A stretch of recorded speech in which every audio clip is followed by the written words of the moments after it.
I lived in Elberton. Oh, it was a village, very countrified. My granddad kept the petrol pumps there, and his market garden. My dad was a butcher, the local butcher.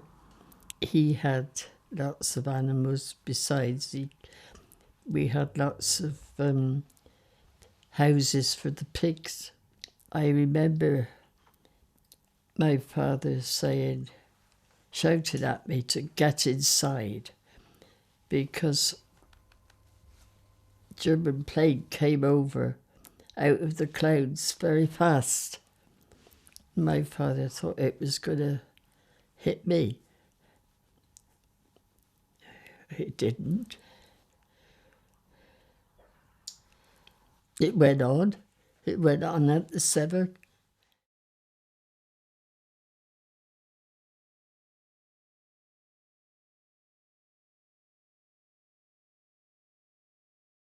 They were releasing the German prisoners of war to work on the farm. My mother, like a shot, she turned around and she said, "I'm not having no Germans here." And she didn't for a long time. The camp in Thornbury, down towards Shipperdine and the Anchor. They had one big hut, yes. There was about 50, maybe 60 in there. What they brought from the Thornbury camp for their breakfast mornings when they had to go out to the other places to work.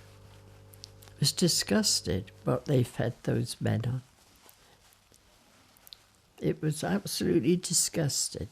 What was it? What did they have? A small piece of bread like that. That was all they had.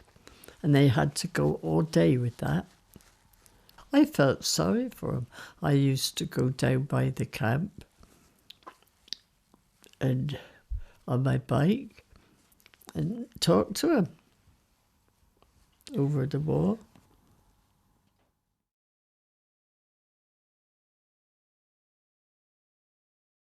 I was 15 when I met him for the first time. He used to work at Rockhampton then on a farm. I used to go down there to see him. They were supposed to stay inside, but they always sneaked out. And I sneaked in. We had a high wall round our garden, and he used to come there. And I used to see him. He used to jump up, peep over the wall. It was very funny. It was absolutely tipping down with rain. And I heard my mother say, "That fella, you know," she said, he comes here every Saturday and he sits there looking over the wall." She said, "I know he's looking for Rose." And she said to my dad, "Give me one of your old jackets hanging up behind the kitchen door, will you?" She said, "That fella's getting soaking wet out there." And she had him in, and he came in every time after one chat.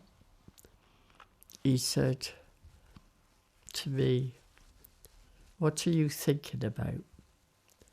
Being friends with him. There's no good Germans at all." And I said, "Oh, bugger off." You were quite a strong character, Rose, I think, weren't you? I was. I wouldn't let anybody else tell me what to do.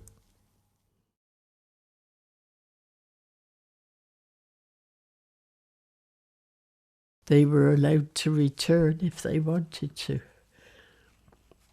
because this country needed them. I was friendly with him for, I think, 4 years. We had him in always for Sunday on a tea.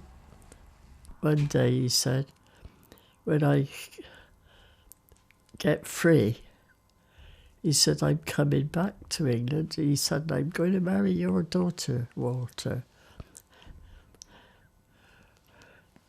Well, my dad said, we'll have to think about that. That was my wedding. I had a strawberry pink suit on there. Nothing very posh. I went to Bristol and bought it myself. Someone said to me in the village, that's unlucky to be married on a Friday. And I said, well, my dad said that's the only day he got free to marry us. He said, I can't do it any other day, I'm sorry. I said, well, that's all right. I expect we'll be all right. And we were. We had a very happy marriage. No, I didn't regret the day of it. I wish he was still here.